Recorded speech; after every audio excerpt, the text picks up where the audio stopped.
عشق کو حسن کے انداز سکھا لوں تو چلوں.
کمزے لگے برف مستورات تھی ہریشہ مستورات تھی کٹھوے پر تھی سالن پر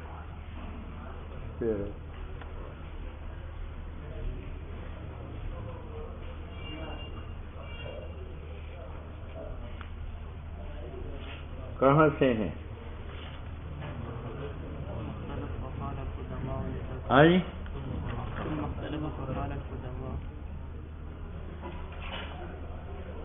شو مختلف. دیکھو بھائی اس بحث کا خلاصہ سن. صلاۃ حسن ہے. صلاۃ اس حسن کی علت نماز میں کیا ہے؟ زنا قبیح ہے. اس قباحت کی علت کیا ہے زنا کے اندر جس نے اس کو قبیح بنایا؟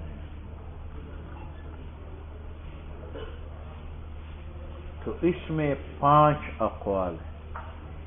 4 معتزلہ کی اور 5 اہل السنت والجماعت. معتزلہ کا ایک قول یہ ہے کہ الصلاۃ حسن میں حسن کی علت ذات صلاۃ. ذات صلاۃ کیا ہے؟ مرکبۃ من افعال مخصوصۃ و اقوال مخصوصۃ. یہ قیام رکوع سجدہ کے افعال اور یہ تسبیح اور حمد اور قرأت کے الفاظ یہ علت ہے صلاۃ کو حسین بنانے کا. تو حسن کی علت کیا بنی؟ ذاتی صلاۃ. ذاتی صلاۃ.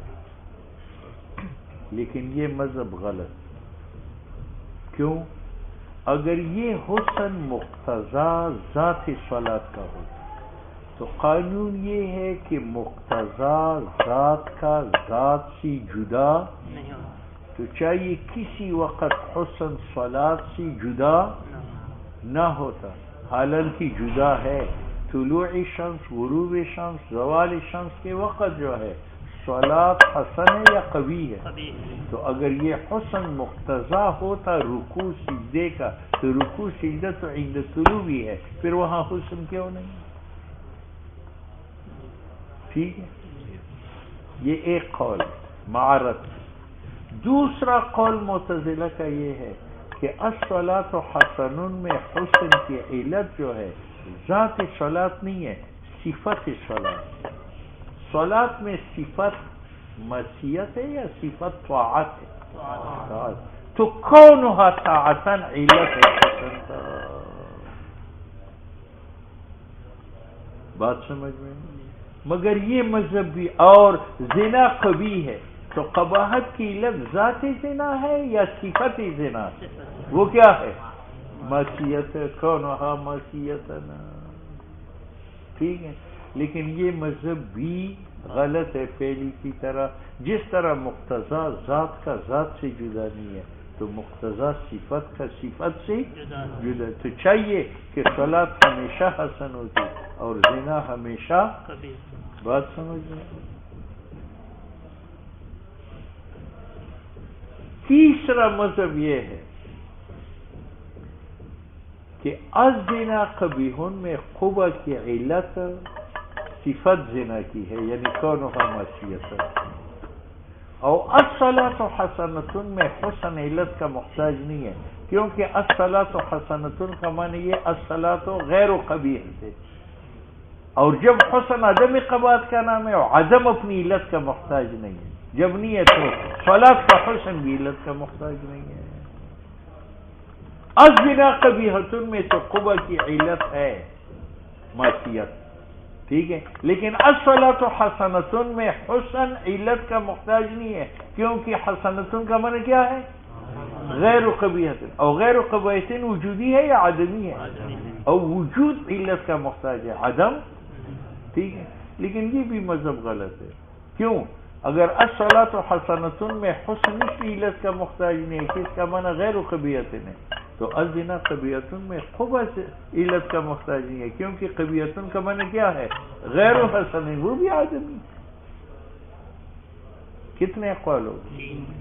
چوتھا قول جبئی کا ہے، یہ بھی معتزلی ہے، وہ کہتے ہیں کہ حسن اور قبح نہ ذات فعل کی وجہ سے، جیسے مذہب اول نے کہا تھا، نہ صفت حقیقی کی وجہ سے ہے، جیسے مذہب ثانی نے کہا تھا، اور نہ قبح صفت حقیقی کی وجہ سے ہے، جیسے مذہب ثالث نے، بلکہ یہ حسن اور قبح امور خارجیہ کی وجہ سے ہے۔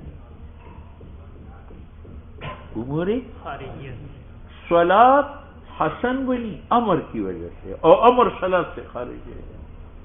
زنا قبیح بنی نہیں کی وجہ سے، اور نہیں زنا سے خارج ہے،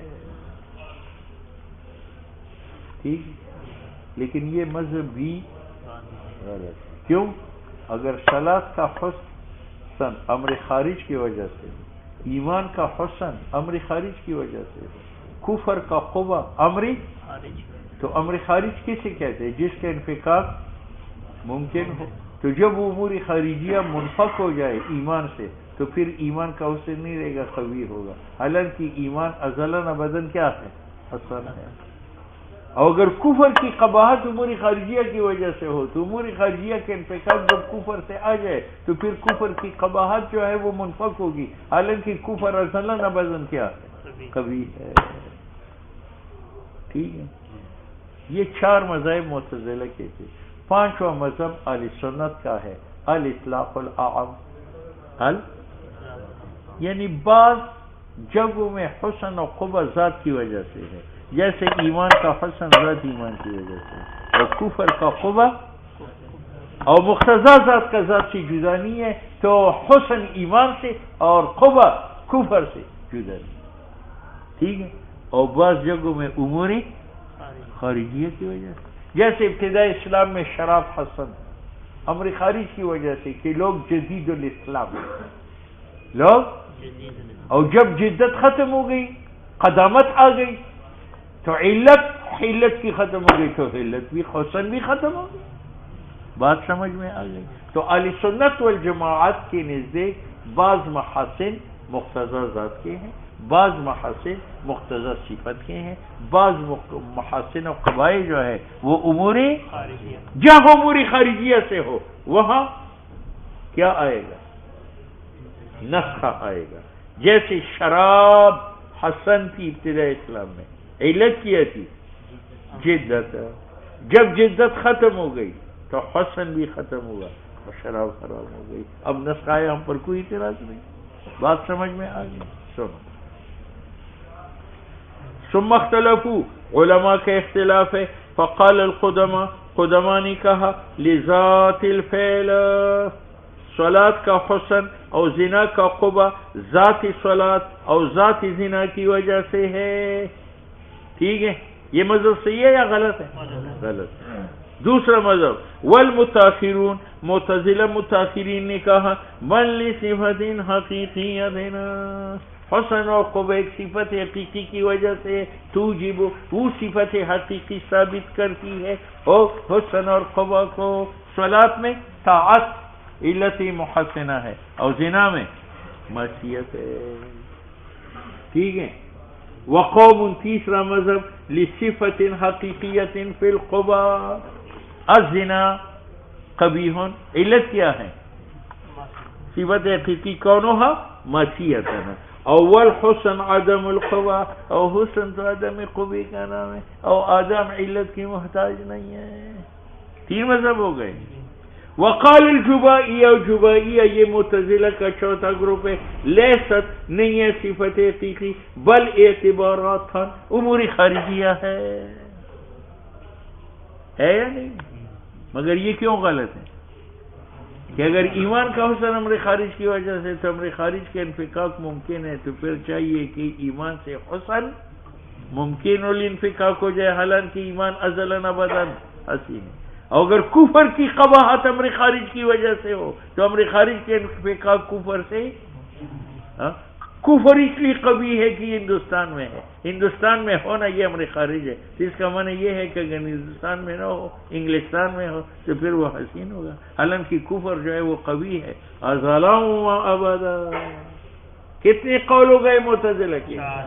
والحق عندنا الاطلاق العام. حق ہماری نزدیک یہ ہے کہ علت مطلق ہے اور عام ہے، کبھی ذات کی وجہ سے، کبھی اور جب امر خارج کی طرف سے ہو. تو اب دیکھو معتزلہ پر اعتراض ہے. معتزلہ نے کہا تھا کہ حسن ذات فعل کی وجہ سے، تو شراب ابتدائی اسلام میں حسن تھی ذات شراب کی وجہ سے، اور مقتضی ذات کا ذات سے، تو وہ ذات تو آج بھی موجود ہے، تو حسن کیوں نہیں ہے؟ وہ تو قبیح ہے. یہ نسخہ کیوں آیا؟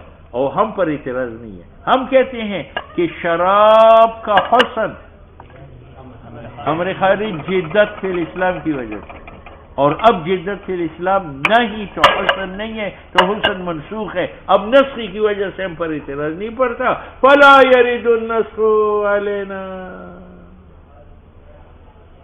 بات سمجھ میں آ گئی؟ ہاں سنو بھائی، مسئلہ کی ابتدا میں مصنف نے اپنا اور معتزلہ کا مذہب یہ بیان کیا تھا کہ ہمارے معتزلہ کے نزدیک حسن اور قوہ عقلی ہے. ٹھیک ہے. اب اس سے دو وہم پیدا ہو گئے. ایک وہم تو یہ پیدا ہوا کہ معتزلہ ہر حسن اور قوہ کو عقلی مانتے ہیں، تو مصنف نے قالو سے وہ دور کر دیا کہ نا، ان کے نزدیک ایک حسن قوہ عقلی بتاتا ہے، ایک نظری ہے اور ایک شرعی. ہماری قول سے بھی ایک وہم پیدا ہوا کہ ہمارے نزدیک حسن اور قوت عقلی ہے، لیکن ہمارے نزدیک احکام کیا ہے؟ شرعی ہے. احکام تو توحید کا وجوب بھی شرعی ہے. تو مصنف استثناء کرتا ہے کہ نہیں، اسلام دو قسم کا نام ہے، اصول جو عقائد ہے، اور فروع جو نماز روزہ حج یہ تو شرعی ہے. جب تک شریعت نہ ہو، تبلیغی جماعت نہ بتائے، ہم پر واجب نہیں ہے. لیکن توحید جیسی اصول اور خدا کی وجود جیسا عقیدہ یہ عقلی ہے. اگر ایک آدمی قلل اور جبل میں بھی پیدا ہوا ہو، نماز روزے کا وہ مکلف نہیں ہے، لیکن اس بات کا مکلف ہے کہ تم نے خدا کو مانا تھا یا نہیں. کیوں؟ دن آیا اور رات گئی، رات گئی اور دن آیا، گرمی گئی اور سردی آئی، خزان گیا اور بہار آیا. آپ یہ تبدیلی کو دیکھ کر آپ کو یہ معلوم نہیں تھا کہ یہ انقلاب لانے والا ایک ہستی ہے؟ تو وہ کہاں سے معلوم ہو؟ یہ معنی ہے اس قول کا. ثم من الحنفیہ، احناف میں سے من ایسے لوگ ہیں جو کہتے کہ عقل مستقل ہے، بیچ معلوم کرنے بعض احکام باری تعالیٰ کے. فاوجب الایمان، اس نے واجب کیا ایمان. وحرم الکفر، اور حرام کیا کفر. وحرم کل ما لا یلیق بجناب تعالی، اور حرام کیا ہر وہ شے جو لائق نہیں ہے جناب باری تعالیٰ کے ساتھ. اس کے لیے نہ عزیر ولد ہے، نہ مسیح ولد ہے، نہ ملائکہ بنات اللہ ہے. حتی علی السبی العاقل، حتیٰ کہ سبی عاقل بھی ان نظریات کا مکلف ہے. اور بابا جی نے کہا ہے کہ اگر ایک آدمی قلل جبل میں پیدا ہو جائے تو وہ قیامت کے دن اس سے بس پرس ہوگی کہ خدا کو مانا تھا یا نہیں مانا تھا. منقول ہے بابا جی رحمہ اللہ سے کہ لا عذر لأحدنا، عذر نہیں ہے پیر بگاڑے کے لیے کہ وہ کہیں میں جاہل تھا بخالقی اپنے خالق پر، اور یہ عذر اس لیے نہیں ہے جاہل لما یرا من الدلائل، یہ دلائل، لیکن یہ مکلف بالاصول ہے تب کہ اس کو تأمل کا وقت ملے، تأمل کا بہار جانے کے بعد خزان آئے، اور سردی جانے کے بعد گرمی آئے، اور دن جانے کے بعد رات آئے، معلوم ہوا کہ دن لے جانے والا اور رات لانے والا کوئی ہے، ہاں؟ اور اگر ادھر پھر بگاڑا پیدا ہوا ادھر دم چھوڑ دیا تو پھر اصول کا بھی پابند نہیں ہے، اس کو عقل استعمال کرنے کا موقع نہیں ملا۔ اقولو لعل المراد بابا جی کا مراد کی مکلف بالاصول ہے بعد مضی المدت جب کہ مدت تعامل کا گزر جائے، کیونکہ مدت تعامل کا بمنزل دعوت رسول کا ہے، فی تنبیہ القلب، جیسی دعوت سے دل متنبہ ہوتا ہے تو مدت دیکھنے کی بھی، وہ مدت کتنا ہے؟ مدت تو کہتے ہیں کہ جمعیت علماء اسلام کی اقول ہے تو وہ 1 منٹ میں خدا کو معلوم کرتے ہیں، ٹھیک ہے، اور اگر بزرگوں کا ہے تو اس کے لیے کم از کم 20 سال چاہیے، 20، کیونکہ یہ موٹے دماغ سے، اور وہ مدت مختلف ہے کیونکہ عقول متفاوت ہے، ٹھیک ہے یا نہیں ہے؟ اس سے کیا معلوم ہوا کہ امام ابو حنیفہ رحمہ اللہ کے نزدیک ہم مکلف بالفروع تو نہیں ہے لیکن مکلف بالاصول ہے، اور بما حررنا سے مذاہب سے متفرع ہوتا ہے مسئلہ اس آدمی کا جو بالغ ہو جائے فی شاہق الجبل قل الجبل میں، تو معتزلہ کے نزدیک وہ مکلف بالاصول نہیں ہے، ہمارے نزدیک ہے، ٹھیک ہے، لنا لا اس کا ربط کھلا بتاؤ گے تو میں چلاؤں۔